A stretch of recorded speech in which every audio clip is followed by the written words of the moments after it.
Okay, here's the trick right here. You can lift up the plastic and you can see all those dirty contacts that are in there. So I scraped all those contacts that are all dark. I hope you can see that. All those in there. And I don't take the pad completely off. Come on, you dirty little. I'm trying to be delicate with it.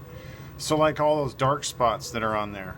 Like there, there, there, and there. Clean all those up, especially the center of it. And then just clean them all up. And just put it back down, you know, and I do a little cleanup with, you know, ECG and a little bit of rubbing alcohol. And that's it. Put her back in. And it should work. No problem.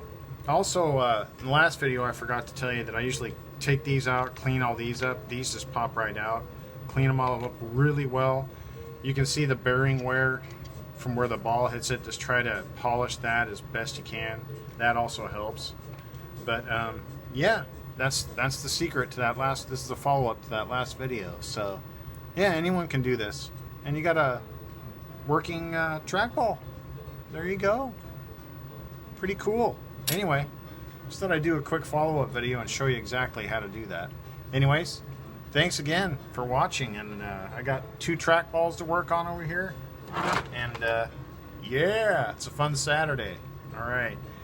Well, you guys have a great day, and thanks again for tuning in, and I hope I helped you out with another tech tip from 8-Bit Fix. Thanks again, guys, and check you later.